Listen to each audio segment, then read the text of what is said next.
3 years ago, we did our first iteration of the Rocky Mountain road trip. I got to meet some amazing coaches during the pandemic and thought it was time for us to get out of our bubble and go check it out. The next year, we stayed in one location and had a great time, but unfortunately in 2023, we had to cancel the trip. So this made me really excited to bring it back here in 2024.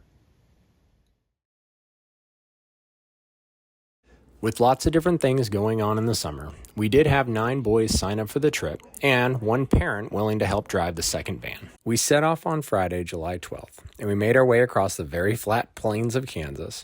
And other than a few windmills, there really isn't much to see until you get to the state line. We took a quick stop to take a few photos with the very famous Welcome to Colorado sign as we made our way into the Centennial State for our first real stop along the journey. When we finally arrived in Colorado Springs, we unpacked and decided to start our trip off with a nice, easy double. We found a trail just down the road that ran along a beautiful creek. I know we had a few issues adjusting with the altitude, but the boys did great, even leaving me in the dust on what was a pretty slow and relaxing run. Well, for them. The drive took a lot out of us, both emotionally and physically, but the taco truck we found, that gave us the boost we were going to need for the big day planned on Saturday. Day 2 is setting up to be a pretty hot one. With highs approaching 100 degrees, we wanted to get our run started early. We woke up at 6:10 and headed to Red Rock Canyon Open Space. This was a place that we explored when we went on this trip 3 years ago. The canyon was beautiful, with some amazing rock formations in the foothills of the mountains and Pikes Peak overlooking us in the background. After we got done with some build-ups, I asked some of the kids what they thought so far of the trip. I've enjoyed the trip so far. Me, Alex, Cameron, and Wyatt got to play 10 games of Exploding Kittens in the van, so that was pretty cool. That was fun. And then all of us have just hung out, and I think this is going to bring us closer together.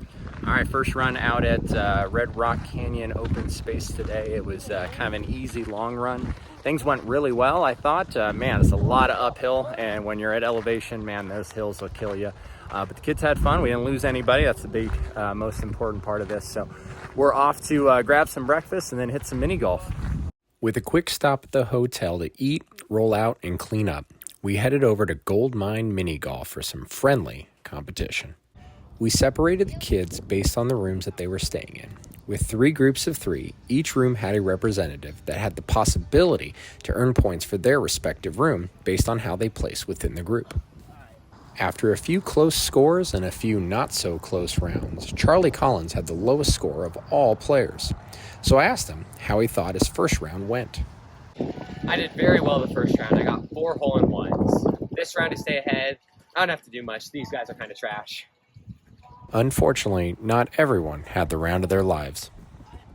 I think everything went wrong. The obstacles were very difficult, and I'm gonna fix it by doing better in dodging them. For example, like right here, when I hit the obstacle. During round 2, Charlie's teammate Max Clark looked to make it a clean sweep for their room by hitting a hole-in-one on the back 9. So we caught up with him after the hole and asked him where he was emotionally at the moment.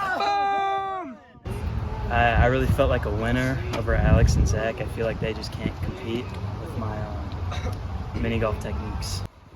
But Cameron Paschke and his squad was not going to let Charlie and Max walk away with the team championship.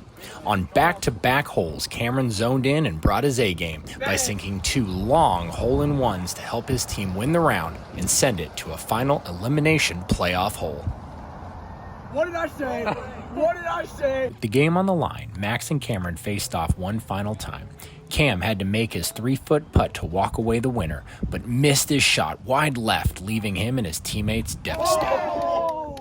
They weren't distraught long, as we made a quick stop for lunch at Colonel Mustard's Sandwich Emporium on the way to see the legendary Garden of the Gods. As a mandatory stop for anyone visiting Colorado Springs, the afternoon lighting provided the perfect picturesque backdrops of the ancient rock formations. We let the team explore and have fun hiking and climbing throughout the park. If you haven't had the chance to walk around and take in the sights, you need to do yourself a favor the next time you're in town. We finished off our final day in Colorado Springs by kicking back and playing some friendly tabletop board games before getting some sleep. The next day will bring the second leg of the Rocky Mountain road trip.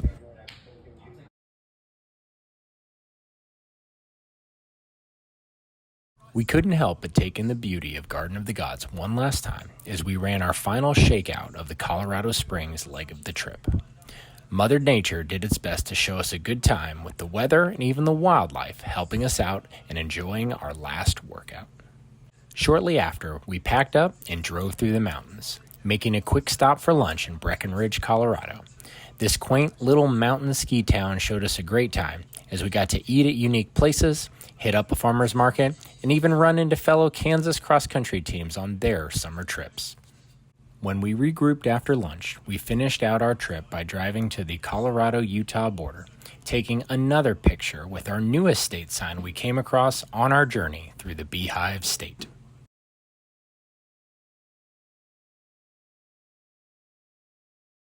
We woke up on day 4 in Lehi, Utah to beautiful weather as we made our way to one of the best distance running high schools in the country, American Fork. The 4-time NXN podium finishing program invited not only us, but 2 more schools, the top team from Oregon and the best team from Georgia, to join them for their key workout.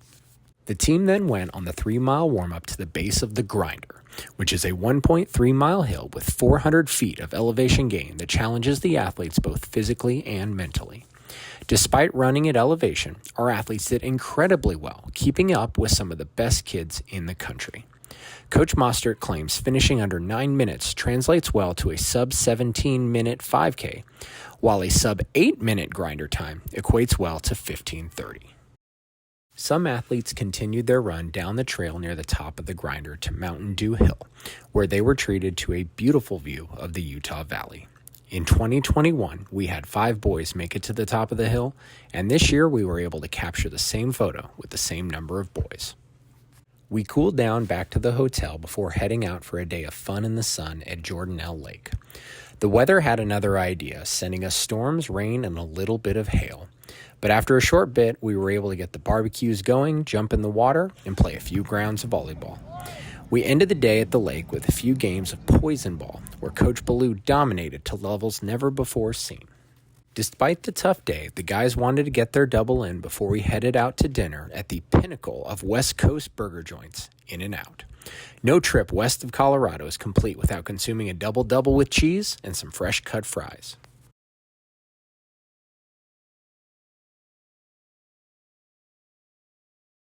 Our last day began with a run on the dirt trails up the mountains east of town with a chance to see some of the best scenery the area had to offer. We made our way past creeks and canyons and took a few photos of the team when we had the chance. Utah is known for some of the most beautiful water features in the country, including Bridal Veil Falls, a few miles into Provo Canyon. After taking in the sights, we quickly packed up and began our 1,200-mile journey back home, making our first stop in Vernal, Utah, known for being the entrance of Dinosaur National Monument, for some gourmet pizza. After stuffing our faces with Italian food, we drove the northern route through the state before stopping the night in Golden, Colorado. We were able to get in one more double, and Kai was able to get one more plate of pasta before we hit the hay. The final day of the trip took us to Northern Table Mountain Trails, which had a beautiful view of downtown Denver and the surrounding areas. It was nice after a week of hills to find a smooth and fairly flat path for our last run of the trip. We even got to meet up with BVSW alumni Hannah Herrick, who showed us around the route. We finally took the last leg of our trip back home, where we made memories that will last a lifetime. I want to thank you for watching this video. Go check out the rest of our YouTube channel and explore the other videos that go into more details about all the great things we do here at the Southwest Project. If you're interested in giving cross country a chance, please fill out the form in the link posted in the details, and we'll see you on the journey.